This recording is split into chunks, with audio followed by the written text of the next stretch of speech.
Well, good morning, everybody. This is Jamie Litton here, and I'm bringing to you all today a live video of some children's scary story reading. Hello, everybody. Oh. Alright, there we go. Everything seems to be on here. Can anybody see me? Alright. Doesn't seem to have anybody on right now, but that's okay. This is a video for everybody. If y'all can hear me now and okay, my name is Jamie Litton, and I'm bringing you today some scary story readings for kids. Now, these stories are for anybody, but this is mainly for a younger audience who can't handle too many scary stories, such as the more scary ones that us adults can handle, so I brought some kitty ones that I found a little while ago. I wanted to bring these stories out here today, because sadly Heritage Village couldn't have their live ghost story reading, and that really disappointed me. But it did give me the idea, and with the help of a lot of people, and a shout out to my Aunt Linda, who helped me make this beautiful dress here. This is all hand-stitched. Even has pockets. Now, on to the stories. Let's go ahead and hit up my first story. This happened here in Troy, in Albania, about a couple returning home from a trip to New England. They were driving home in their carriage and were somewhere near Spieltown when the light faded and they knew they would have to seek shelter for the night.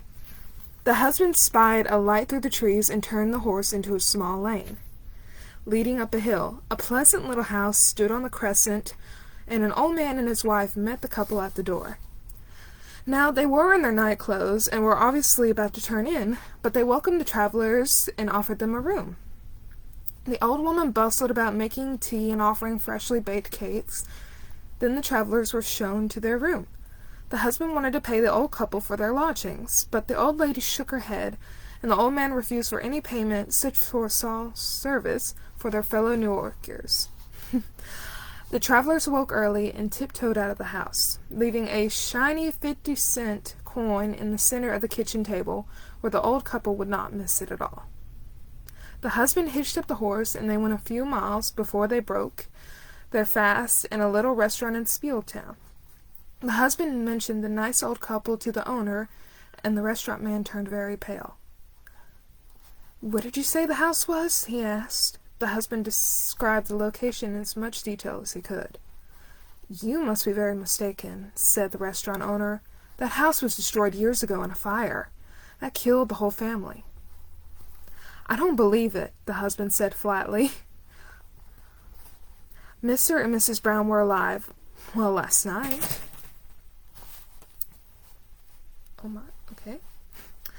After debating for a few more minutes, the couple and the restaurant owner drove to the carriage back towards the town, towards the old brown place. They turned into the lane, which was overgrown with weeds, and climbed the hill to the crest. There they found a burned house, the outer shell of the house that obviously had no shelter to spare for anybody at all, and obviously had not been lived in for a very long time. "I have missed a track," said the husband, and then the wife gave a terrified scream and fainted into his arms. As he caught her, the husband looked into the ruins and saw a burnt table with a shiny 50-cent piece lying in the center. That was our first story. You can find all of these stories I'll be writing online, except one that I wrote myself. Now, moving on. Well, hello to you too, Mother. The next story is The Old Man.